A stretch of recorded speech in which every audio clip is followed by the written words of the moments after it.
国产 VR 大逃杀游戏《凌空对决》正在进行阿尔法测试，Q2 的玩家可以直接通过 SideQuest 下载安装参与测试 ，PC VR 玩家也可以获取客户端再加入游戏。这个周末呢，我玩了一段时间，第一印象就是这个虚幻五引擎开发的游戏底子还是蛮有前景的。即便是 VR 一体机版本，也有很多令人印象深刻的点，比如它的空中降落方式，就是 VR 吃鸡游戏里做的最有平面版大逃杀游戏质感的。而且地图面积很大，划分不同区域的地形建筑类型也多，包括叠式的多层建筑、空中平台、悬崖等等。因此，凌空对决的移动方式也不是简单的慢跑，而是加入了爪钩和喷气背包装置，让游戏空间的射击对战朝纵向扩展，显得更为立体一些。游戏中的枪械都做了未来科技化的改造，还加了可以变形的枪身设立，对枪支安装不同的握把、枪管和瞄镜之后，当你瞄准射击时，枪管和瞄镜会有相应的伸缩变化。这种变化不仅是外观层面，也会影响射击的准确和后坐力的稳定。可惜的是，阿尔法测试的玩家数量不多啊，通常进入游戏对局也只能打弱智的 bot。毕竟这次游戏的测试目的主要还是寻找 bug 以及给到开发团队后续的建议反馈。正式的上线时间还是需要等到明年第2季度。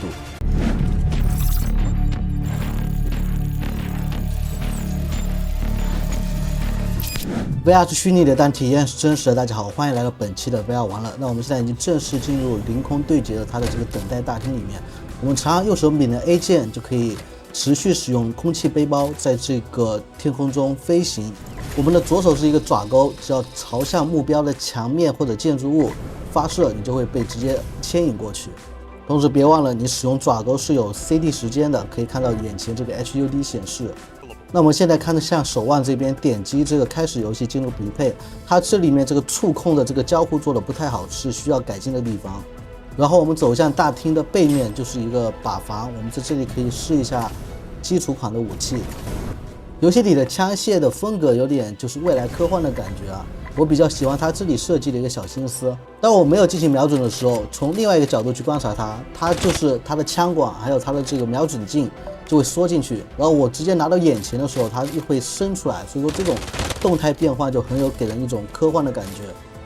在这个测试版里面有手枪、步枪、霰弹枪、冲锋枪，还有这个狙击枪5种枪械。当你拿起这个手枪的时候，它还会有一个动画，就这种像左轮手枪一样转一下的这个动画。不过其他这种步枪、冲锋枪就没有了。它这里面的这个狙击枪的这个倍镜呢，其实就跟 Population One 是差不多的，就是你放在眼前的时候，它就会把你眼前的整个屏幕都变成倍镜里面的图像。关于这一点，我觉得可能是有些人比较适应，有些人可能就不适应了。但总体来说也没有什么大碍。那我们现在匹配时间到了90秒，就会被自动带入到这个准备大厅。准备大厅呢，这里本来是你跟你自己的队友一起出现在这个小的这个房间里面嘛，但是因为基本上现在分测是匹配不到人的，它就是自动到了90秒就会把你跟机器人一起塞进一个游戏里面。那中间的这个全息地图，你可以它这上面点一下，选择你自己的降落地点。这也是我玩了好几把之后才发现的，在整个游戏里的教程里面都没有提示到这一点，所以整个游戏后续的完整版里面应该要做一个更详细的一个教程指引。好，我们现在开始降落了。那游戏开发者也是很聪明，在降落这个状态，其实你是以第3人称视角看见自己的形象。这个时候，你推你的左手柄的摇杆向前推，就是向下俯冲；向后推呢，就是缓降。我们也可以控制右手柄的摇杆进行一个方向的调整。然后当你落到地面的时候，你就会从第3人称视角慢慢灵魂归位一样，回到你的身体里变成第1视角。降落之后，我们第一件事情当然是像传统吃鸡游戏一样去寻找物资。你只要看着它就会出现这个物资的描述。大家可以看一下它的这个物资的道具模型做来的相当不错的。然后这是一个护盾的修复器，我们只要按住扳机键朝自己身体胸部一摁，就开始可以恢复自己的盾甲值。然后这是一个步枪。那我看到它的这个装备栏好像是我们可以装3把武器，但是我在整个游戏里都只能使用2把武器。然后这个时候呢，我就遇到了游戏里第一个比较严重的 bug， 就是我左手向下拾取物品是拾取不了的。然后每次拾取的时候都会弹出来这个爪钩的这个射线，还有这个瞄准点，就非常的烦人。因为爪钩的这个瞄准和射线，同时还会伴有手柄的这个震动，你老是会感觉自己好像误操作了一些什么东西，所以说这一点是需要改进的。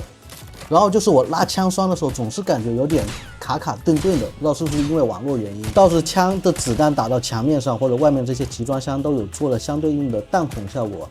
这还是蛮不错的。在整个分车里面遇到的敌人全都是机器人啊，就完全没有什么实际的对抗的快乐，完全就是来适应一下整个游戏的一个玩法机制，没有真正的对战。这个绿色的血也是非常有咱们国产游戏的特色啊。现在咱们去舔包，那舔包的时候我又遇到了一个问题，它显示咱们用握柄按钮打开，然后我一直在那握啊握啊握啊都打不开，后来发现必须要往下